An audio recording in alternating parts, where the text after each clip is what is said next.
The rhythmic hum of the refrigerator was the only sound accompanying Lydia as she unpacked her modest collection of groceries. Her life had become a series of routines. Early mornings with tea, crossword puzzles by the window, and afternoons spent quietly reading or attending to the garden.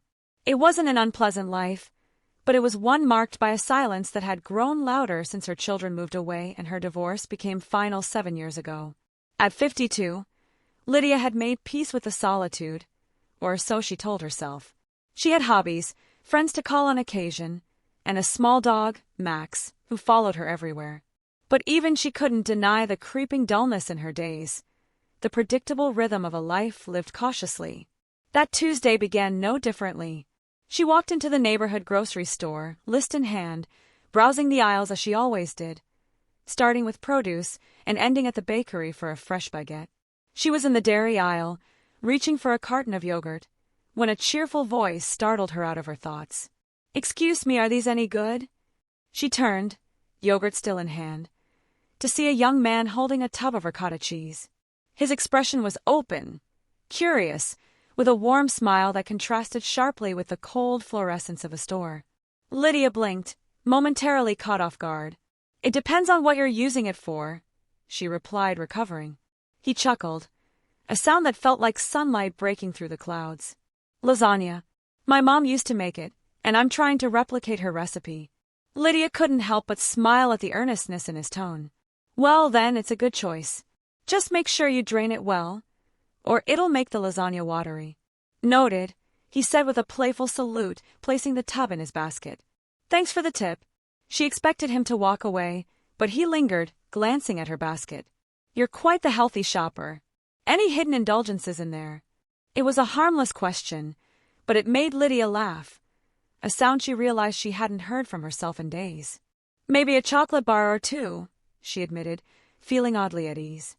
They chatted briefly about recipes, the store's limited selection, and how shopping on a weekday was always less chaotic. When he finally excused himself to the next aisle, Lydia was left standing there, the yogurt still in her hand, an unexpected warmth in her chest. It wasn't the conversation itself that stayed with her, but the way it had felt, a break in the monotony, a spark of light in her otherwise predictable day. She didn't even catch his name, yet the encounter lingered in her mind long after she returned home. That night, as she sipped her tea by the window, Lydia caught herself smiling, replaying their brief exchange. For the first time in a long while, her routine felt a little less mundane, her quiet world a little less lonely. Lydia wasn't expecting to see him again, but life has a way of surprising us when we least expect it. A week later, in the same grocery store, she turned a corner and nearly bumped into him in the baking aisle. "Well, if it isn't my lasagna guru," he said, grinning as he held up a bag of flour. "What do you think? Bread flour or all-purpose?" Lydia laughed, her cheeks warming at the recognition. "Depends on what you're baking." "Pizza dough this time," he replied. "Then bread flour," she said without hesitation. "The extra protein will give it that chewy texture." He nodded thoughtfully, adding the bag to his basket. "You're like a walking culinary encyclopedia. Do you cook a lot?" "Not as much as I used to," Lydia admitted. "But I enjoy it when I have the time." "Sounds like you'd make a great teacher," he said, his tone sincere. They continued talking, their conversation flowing effortlessly. She learned his name, Ethan, and that he was 28, working as a freelance photographer. He had recently moved to the area, and his attempts at cooking were part of a broader effort to embrace adulthood. "Though I'll admit," Ethan said with a sheepish smile, "most of my meals still come from the frozen section." "You'll get there," Lydia replied, finding his honesty endearing. It became a pattern after that, serendipitous meetings in the grocery store, their conversations growing longer each time. Ethan would ask for her advice on ingredients or share stories about his latest photography project. Lydia found herself looking forward to these encounters, her trips to the store becoming less about groceries and more about the possibility of seeing him again. One Saturday morning, as they stood by the coffee display debating dark roast versus medium, Ethan surprised her. "You know," he said, "I've been meaning to explore the farmers' market downtown, but I have no idea where to start. Would you want to join me sometime? I could use a guide." Lydia hesitated, caught off guard by the invitation. But the earnestness in his expression, The way his eyes seemed to light up at the idea made it hard to say no. "I'd like that," she found herself saying. That Sunday they met at the market. The crisp autumn air was filled with the scent of fresh produce, baked goods and spices. Lydia hadn't been to the market in years, but with Ethan by her side, the experience felt fresh and exhilarating. He asked her about everything: how to pick the ripest peaches, the best way to cook Brussels sprouts, whether artisanal bread was worth the price. She felt her guard lowering with each question, her usual reservations giving way to an easy camaraderie. When Ethan snapped a candid photo of her holding a bouquet of wildflowers, she protested, laughing as she tried to shield her face. "Too late," he said, showing her the picture. "You look happy." She couldn't argue with that. As they parted ways that afternoon, Ethan handed her the bouquet, his smile warm and unassuming. "Thanks for being my guide today. I couldn't have done it without you." Lydia walked home with the flowers in one hand and a fluttering feeling in her chest. It had been years since she'd felt this kind of lightness, this quiet joy. And for the first time in a long time, she allowed herself to bask in it. It started as a quiet realization, creeping in like the first rays of dawn. Lydia had always prided herself on being practical, grounded. But there was nothing practical about the way her heart fluttered when Ethan texted her a photo of his latest cooking attempt, an uneven, but somehow charming pizza, asking, "What's the verdict, chef?" She chuckled, her reply teasing but warm, "Looks like it survived the oven, so I'll allow it." But the text exchanges became more frequent, extending beyond cooking advice. He shared moments from his life, photos of breathtaking landscapes he'd captured, musings about his struggles as a freelancer, even jokes that were so bad they made her laugh despite herself. One evening, as she sat on her couch scrolling through their messages, Lydia caught herself smiling at her phone like a teenager. The realization hit her hard and fast. This wasn't just friendship. Somewhere along the way, her feelings had deepened, blooming quietly and unexpectedly. The next time they met at the grocery store, she was hyper-aware of his presence. The way he laughed, easy and unself-conscious. The way his eyes crinkled when he smiled. The way he listened, genuinely interested in what she had to say. Ethan was refreshing. A whirlwind of spontaneity and optimism in stark contrast to the measured, cautious pace of her life. But with that realization came a rush of fear. "This is absurd," she thought, her cheeks burning as she handed him a recipe card for a stew he wanted to try. "He's young, full of potential. What could he possibly see in someone like me?" The age gap loomed in her mind like an unspoken chasm. She was 54, with lines on her face that told stories of years lived and lessons learned. He was 28, with his whole life ahead of him. She couldn't possibly entertain the idea of anything more than friendship. And yet, when their hands brushed as they both reached for a head of garlic, she felt a jolt of something electric. "Sorry," he said, his smile sheepish as he handed it to her. "No need to apologize," she replied, her voice steadier than she felt. That night, as she prepared dinner, she found herself distracted. The garlic reminded her of Ethan, of the warmth in his smile, and the way his presence had started to feel like a balm for her loneliness. "This isn't just a crush," she admitted to herself as she chopped the cloves. It was more than that, deeper, scarier. And no matter how much she tried to rationalize it, her heart refused to let go of the idea that maybe, just maybe, this unexpected connection was worth exploring. But how could she even begin to bridge the gap between them? The fear of rejection, of misunderstanding, was almost paralyzing. Almost. Because beneath that fear, a flicker of hope remained. The days following Lydia's realization were a whirlwind of emotions she hadn't expected to feel again. Hope and dread intertwined, like two sides of a coin she couldn't stop flipping. She found herself lingering over their conversations, replaying his laughter in her mind, dissecting his words for any hint of something deeper. Was she imagining the way he looked at her, or the way he lingered after their casual encounters? Or was she simply projecting her own feelings onto him, desperate for validation? The uncertainty gnawed at her, tugging her between excitement and self-doubt. One evening, after a long day at work, Lydia sat in her living room with a glass of wine, trying to unravel her thoughts. The room was quiet, save for the hum of the refrigerator and the occasional creak of the house settling. She stared at her reflection in the darkened window, a woman with silver streaks in her hair, crow's feet framing her eyes, and a lifetime of stories etched into her face.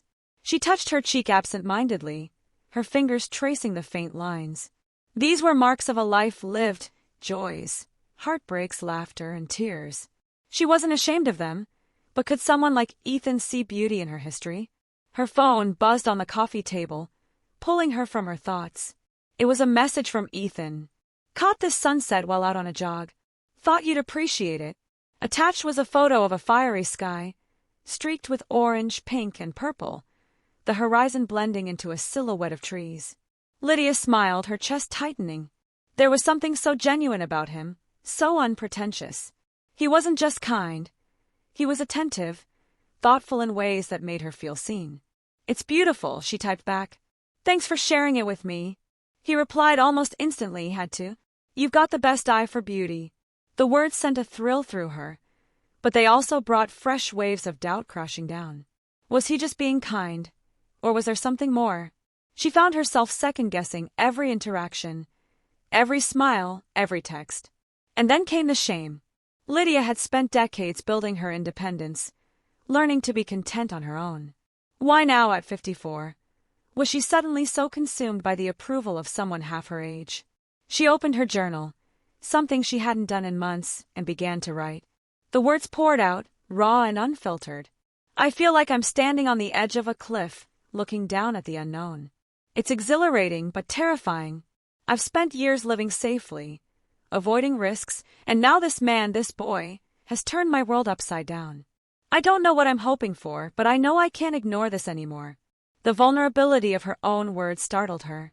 She closed the journal and leaned back, her thoughts churning. Maybe it wasn't about what society would say. Maybe it wasn't even about Ethan. Maybe this was about her. About allowing herself to feel, to risk, to live fully again.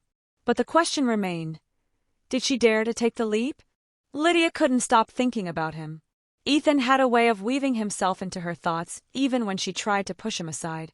Each time her phone chimed, her heart leapt, only to settle into quiet disappointment when it wasn't him. Her internal tug-of-war continued until one Saturday morning when she found herself staring at a table in her dining room, sunlight streaming through the lace curtains. The table, with its empty chairs, had sat unused for far too long, a symbol of her solitary life. An idea took root, tentative and fragile, but it grew as the hours ticked by. By early evening, she had convinced herself to act. She sent a text before she could overthink it. Hey, I was going through some old recipes and thought I'd try my hand at cooking something special. If you're free tomorrow evening, would you like to come over for dinner?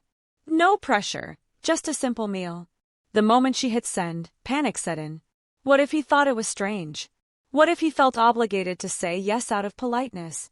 She could already feel the creeping embarrassment of having made the invitation. Her phone buzzed almost immediately. That sounds amazing. I'd love to. What time? Lydia stared at the screen, her breath caught in her throat.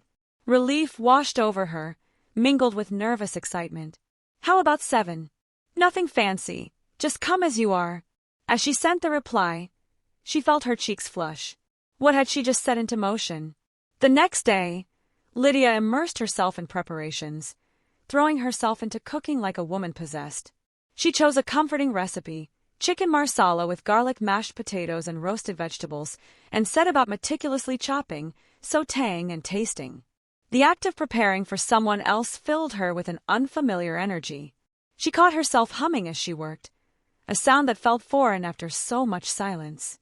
At 6, she set the table. 2 plates, 2 glasses, the faint flicker of candles casting warm light across the room. It was intimate but not overly so. At least, that's what she told herself. By 6:45, everything was ready, but Lydia was a bundle of nerves. She glanced at her reflection in the hallway mirror, smoothing down the soft knit sweater she had chosen, casual but flattering. When the doorbell rang at 7 sharp, her heart skipped a beat. She took a deep breath before opening the door. Ethan stood there, holding a small bouquet of wildflowers, a sheepish smile on his face.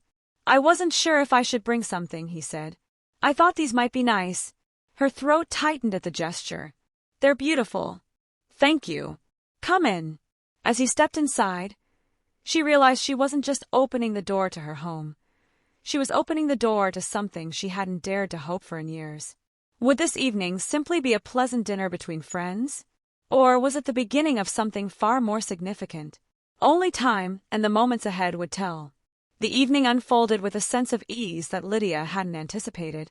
She had braced herself for awkward silences or hesitant conversation, but instead, Ethan's presence seemed to fill the room with warmth. He admired her cooking, his eyes lighting up when he tasted the first bite of the chicken marsala. "Wow, this is incredible," he said, leaning back slightly in his chair. "You have some serious skills in the kitchen." Lydia smiled, a little embarrassed. "It's nothing really. Just a recipe I found online. But thank you." They ate slowly, savoring the meal. But the conversation was what truly captivated Lydia. They talked about everything, from Ethan's work as a graphic designer to Lydia's love of gardening. She was surprised by how comfortable she felt with him, how effortlessly their words flowed, as if they had known each other far longer than just a few months. At one point, their conversation veered toward more personal territory. "So, what's it been like living alone?" Ethan asked gently, his gaze fixed on her, not probing but with a quiet curiosity. Lydia paused, thinking about the question. "It's not what I expected. I've had time to rediscover things about myself, but it's also lonely. I've gotten so used to the quiet, the stillness." She let out a small, almost rueful laugh. "I think I've forgotten how to let people in." Ethan's expression softened. "You're letting me in now," he said, his voice low, with an intensity that made Lydia's heart flutter unexpectedly. She looked away, unsure of how to respond. What was this? Was he just being kind? Or was there something more? The silence between them stretched for a beat, and for the first time that evening, Lydia felt her pulse quicken. She could feel the shift in the air, the delicate tension that had settled between them, unnoticed until now. Without thinking, she reached for her glass of wine, her hands trembling slightly. The coolness of the glass against her skin steadied her. Ethan watched her carefully, his gaze never leaving her face. "Lydia," his voice was soft, almost hesitant. "I don't want to make you uncomfortable, but I feel like there's something between us. Something more than just dinner and conversation." Lydia's breath caught in her throat. Her heart was hammering against her chest, and the room suddenly felt smaller, more intimate. She wanted to deny it, to brush it off as nothing more than a fleeting moment, but she couldn't. The truth had already settled inside her. She had been feeling it too. Her thoughts were scattered, filled with the weight of what his words meant, and yet something within her was undeniably drawn to him. His youth, his energy, his kindness, everything about him had chipped away at the walls she had so carefully built over the years. "I've been afraid," she admitted, her voice barely a whisper. "Afraid of what people might think. Afraid of what this could mean for both of us." Ethan didn't look away. He took a small step toward her, closing the distance between them. "What if it's just us?" he said, his words wrapping around her like a gentle promise. "What if it doesn't matter what anyone else thinks?"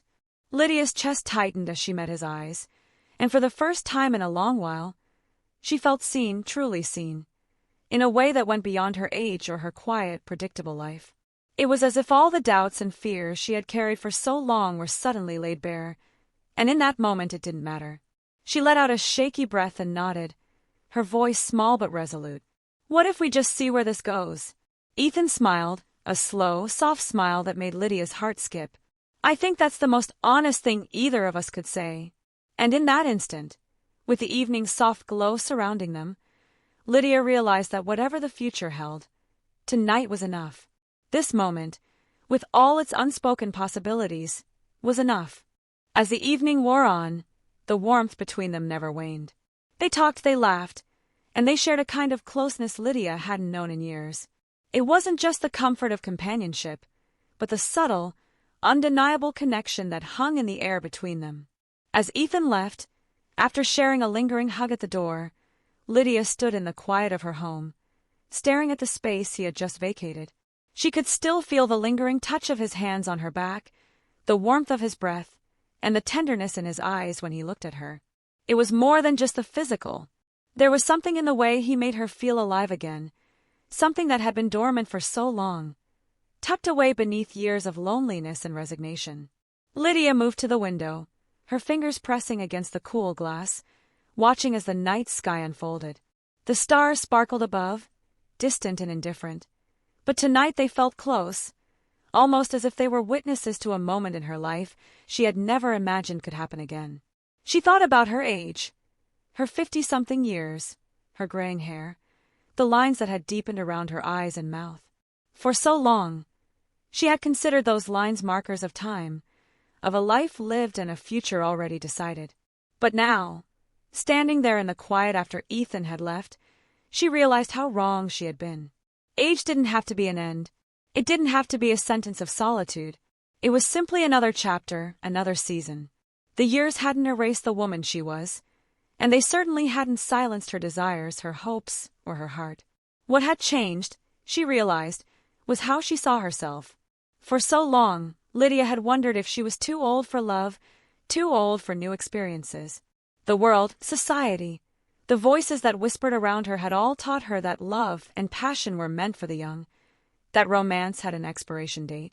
But here she was in the quiet of her home, filled with a feeling she hadn't known she was capable of, something fierce and gentle all at once.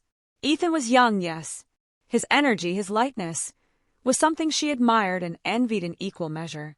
He didn't carry the same weight of time that she did, but that didn't mean he wasn't capable of seeing her for who she was, of understanding the depth of what it meant to find a connection, even in unexpected places.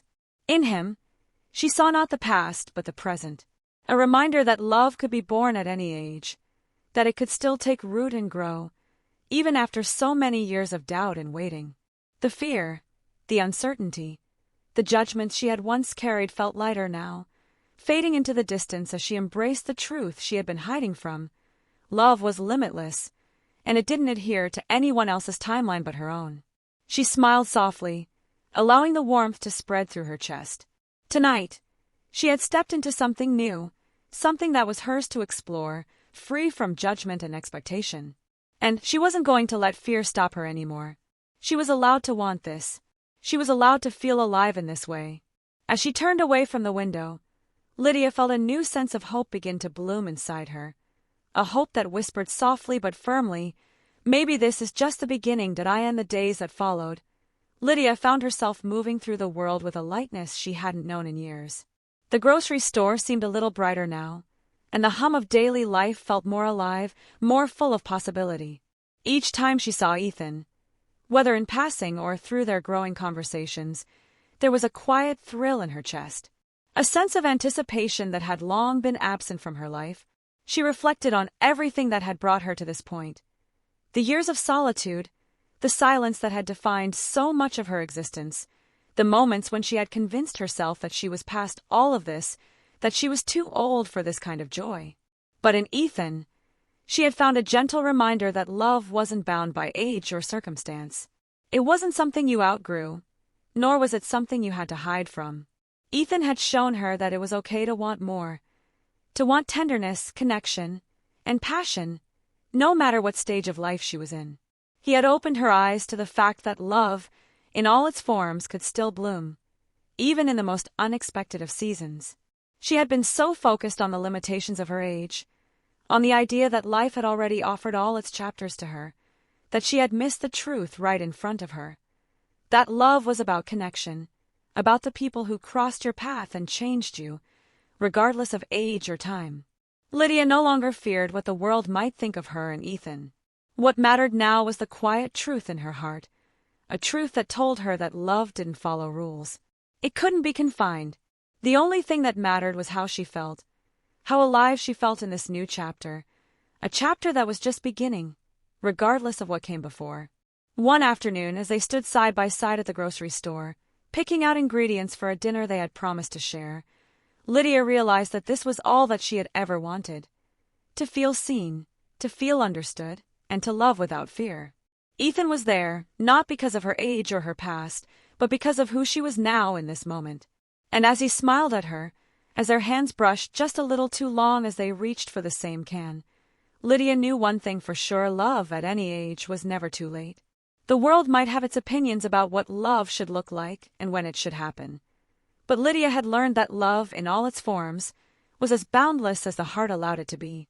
And for the first time in years, her heart was full, open and unafraid to follow wherever it led. In this season of her life, Lydia had found the courage to embrace the unexpected, to follow the spark that had lit her soul and made her feel like herself again. And she was no longer afraid to follow where that spark might take her. This was her time, her beginning, not her end. And she was going to hold on to it, every moment, every touch, every new possibility. After all, love didn't have an expiration date. It was, as it always had been, a timeless thing.